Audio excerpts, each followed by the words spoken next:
Halo Daily Social TV, kembali lagi sama gue Dimas dan kameramen Lukman Aziz. Dan kali ini kita akan membahas laptop baru dari Asus nih, baru datang juga ke meja pengujian Daily Social, yaitu Asus Laptop F571GD. Nah, apa yang spesial dari F571GD ini? Jadi, kalau misalnya kita lihat dari pas kita buka nih, dia udah ada stiker Intel Core i5 9th Gen dan Nvidia GeForce GTX. Kita bacain dulu yuk spesifikasinya. Jadi laptop ini menggunakan Intel Core i5 9300H. 9300H ini menggunakan 4 core dan 8 thread.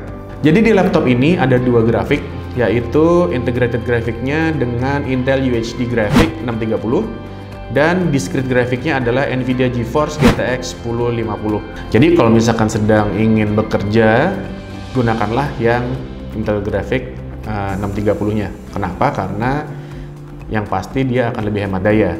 Cuman kalau misalkan kita mau bermain game yang agak-agak membutuhkan grafik yang lebih tinggi, kita bisa menggunakan GTX 1050-nya.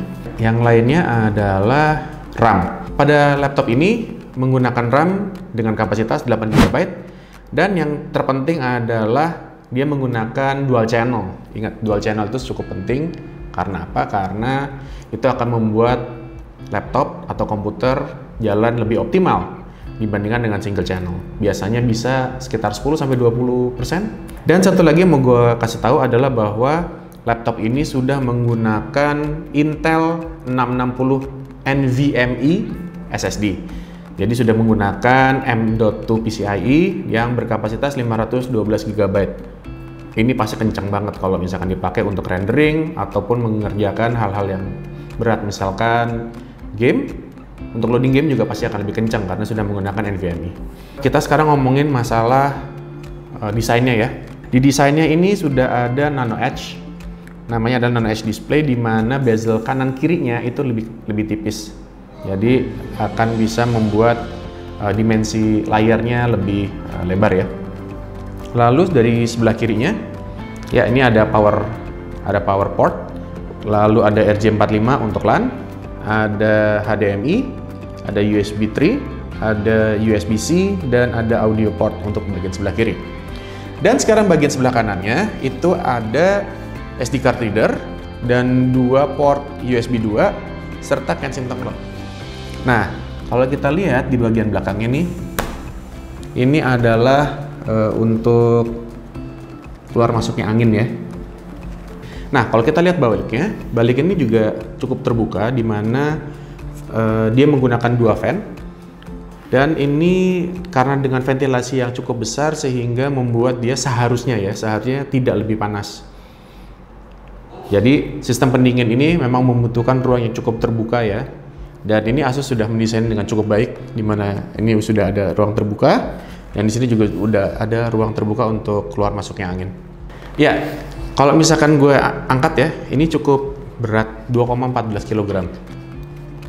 Nah, si Asus memang mendesain laptop VivoBook yang ini itu memang untuk bekerja dan nonton film, juga bermain game-game yang cukup ringan. Ingat, karena dia menggunakan GTX 1050. Dan ada versi yang memang menggunakan Core i7 dan 1650, di mana dia juga bisa digunakan untuk bermain game-game yang lebih berat lagi. Tapi dengan berat bobot 2,14 kg kelihatannya tidak terlalu masalah ya untuk dibawa untuk ke kafe atau misalkan dibawa untuk menonton bersama rekan-rekan. Jadi menurut gue sih ini nggak seberat notebook gaming yang susah dibawanya. Cuman memang ini tidak seringan Ultrabook yang lebih tipis daripada ini. Ya, kalau kita buka, kita akan melihat papan full keyboard nih, di mana sebelah kanan ada tombol numlock, ada tombol numpad maksud saya, dan sebelah kirinya ada tombol-tombol keypad yang huruf-huruf seperti biasa ya. Dan menarik juga, Asus sudah membuat tombol on-off-nya di dalam keyboardnya ini. Selain itu, Asus juga sudah membuat tombol FN dan FN lock, di mana kita bisa menggunakan F1, F2, F3, tombol F-nya ini kita gunakan biasa seperti di keyboard yang ada.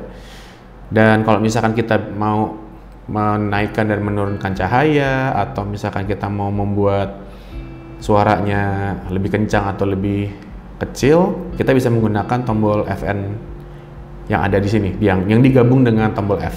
Di bawah keyboard ini ada sebuah touchpad dan juga ada di dalamnya fingerprint sensor.